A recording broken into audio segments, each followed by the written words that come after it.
of you being here. Appreciate Alan's words around the table this morning as we think about what Jesus has done for us, and we think about how we have an opportunity to worship Him in many ways. One of those is in what we give. And I was thinking about, this has nothing to do with my lesson, but I was thinking about, well, a little bit to do with my lesson, but I was thinking about how just in, in 2023, we have online giving, and some people write their checks, and some people write a check once a month, or some people do it once a week, or some of us have our online giving to once a month or once a week, or whatever the case might be.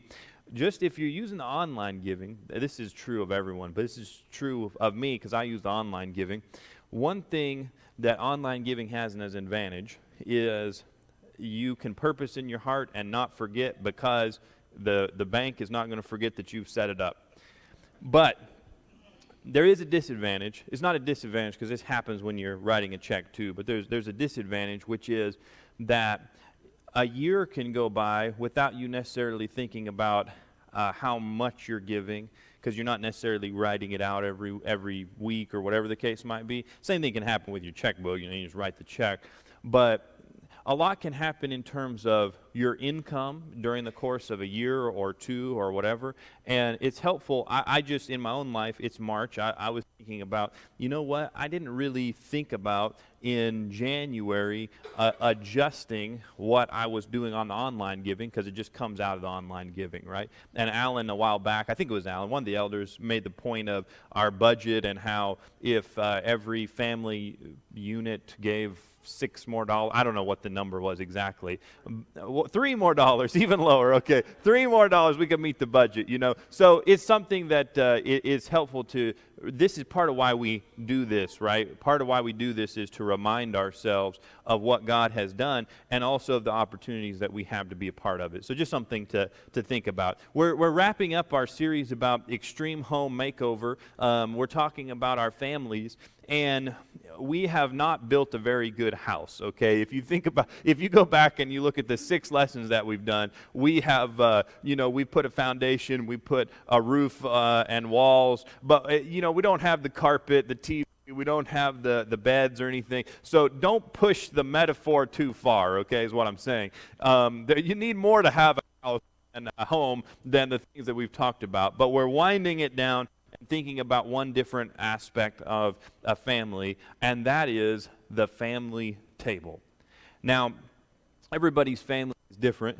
I don't know if you guys eat dinner together. I don't know if you eat lunch together, breakfast together. I don't know if you have a dining. Some people have a kitchen table and a dining room table, Some people have kitchen dishes and dining room dishes, and those are the ones you never use, but you have. But anyway, I don't know what your family situation is exactly like. I do know that there is something special about coming around a table. Now, it's funny, I just searched table or dinner, I think, and there's a bunch of different pictures, but I mean, hey, I'm getting hungry looking at that steak right there. So, don't think too much about lunch, but it's just around the corner. Anyway, what's interesting when we think about the dinner table, or we think about our family and coming together as a family around the table, really we're not talking about the actual, we got the flat surface with 4 legs. That part doesn't matter. You can have any table that you want, and it doesn't have to be over dinner. The point is that families that consistently spend time together, talking, looking at each other's faces, eating food, often it goes with that, have significantly closer relationships.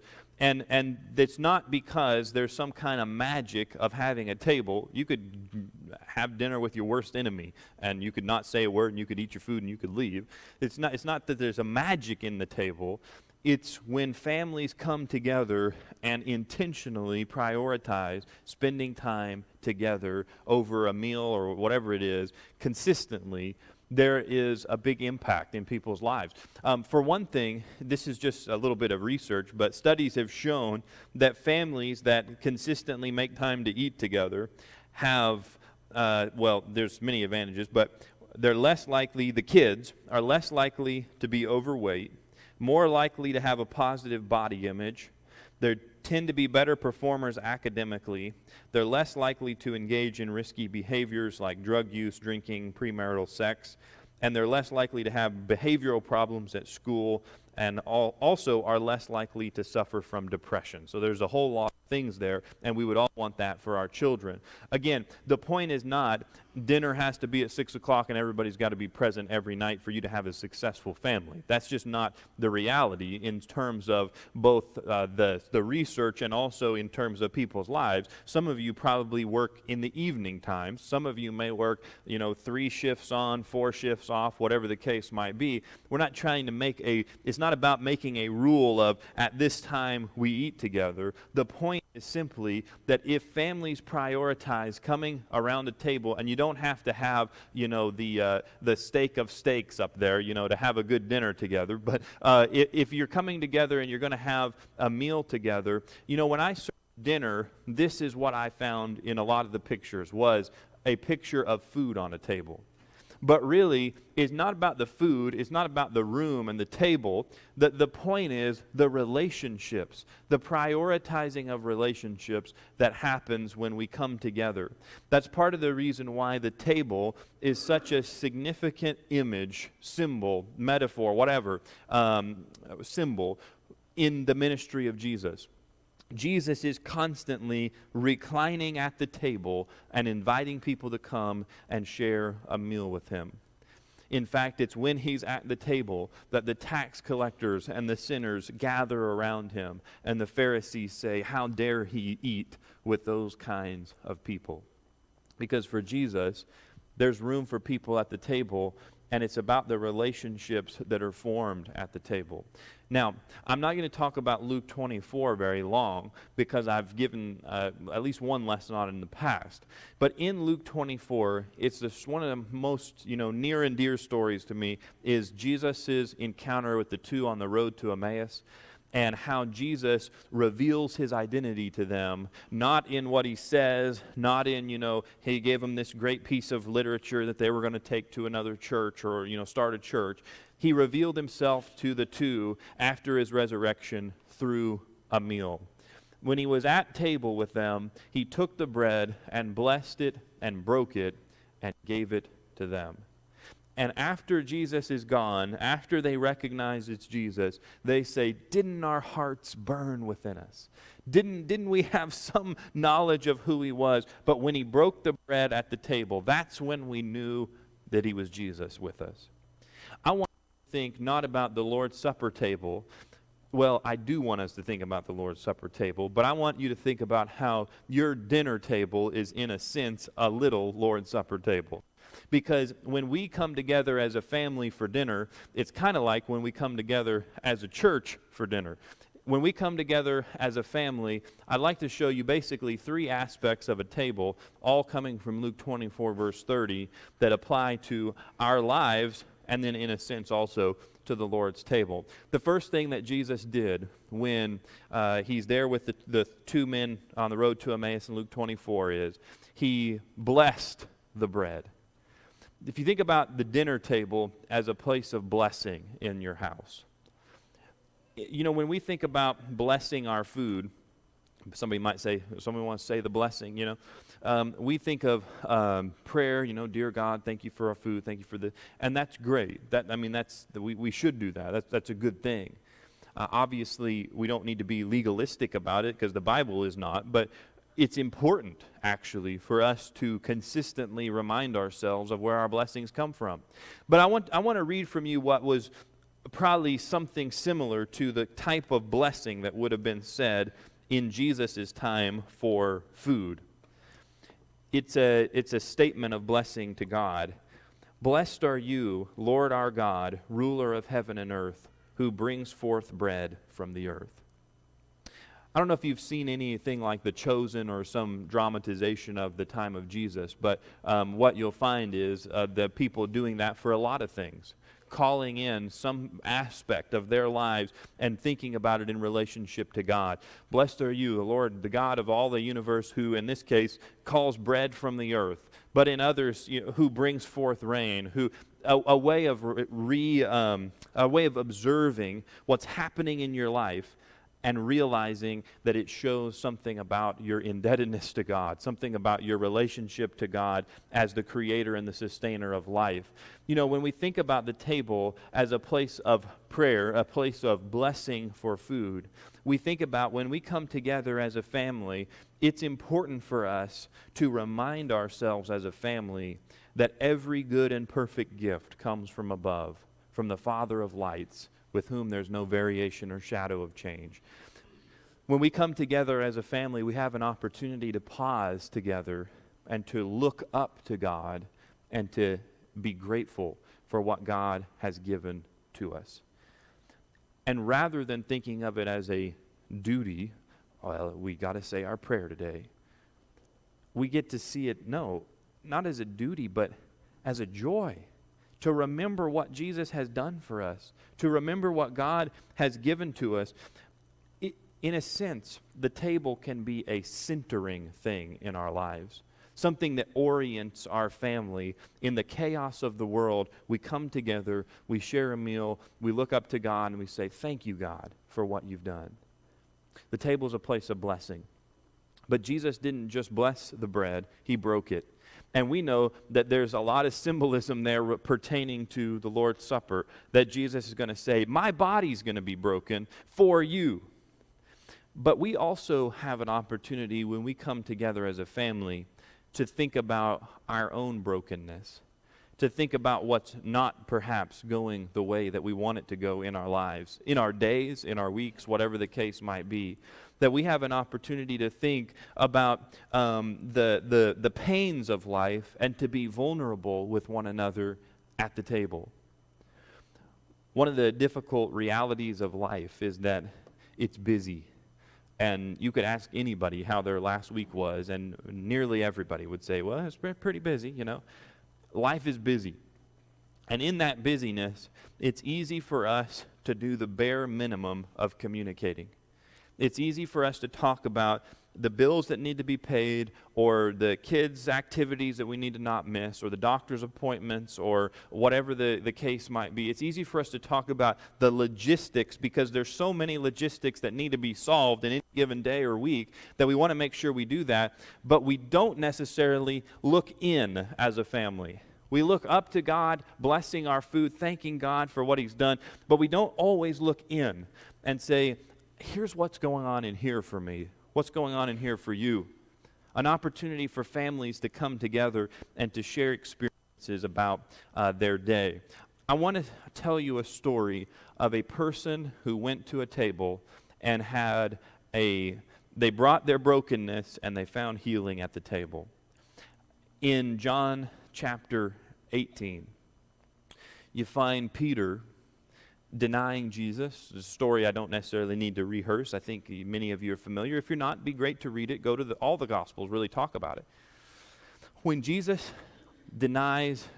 denies Jesus, in John's Gospel, John includes this odd note for us readers in John 18, verse 18. John says that Peter came into the temple court, the priest's courtyard. Jesus is on trial, he comes in and he denies Jesus because some people are asking him, you're not one of his disciples too, are you? And he's saying, no, I'm not. But John says that Peter was gathered around, and he uses a word that's only used twice in the whole New Testament. He was gathered around a charcoal fire in John 18, verse 18. They weren't cooking up burgers, okay? He was gathered around a fire because it was cold. There were other people there that were not disciples of Jesus, but Peter was there, and he was huddled around a charcoal fire, and they said, you're not one of his disciples. And he said, no, I'm not. Now stop asking me about it. I'm not. And he's there, and he's warming himself.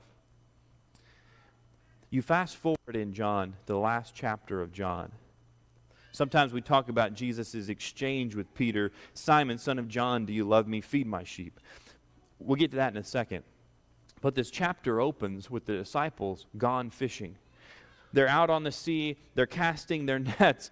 And Jesus from the shore calls out to him, and he's calling in this scene that he had a long time ago with them, where he told them to cast their nets on the other side. You know that story? Jesus standing there, having resurrected from the dead, and he calls out to him. He says, hey, fellas, you might want to try the other side of the boat, And so they do, and John looks at Peter and says, that's the Lord. He's standing there on the beach.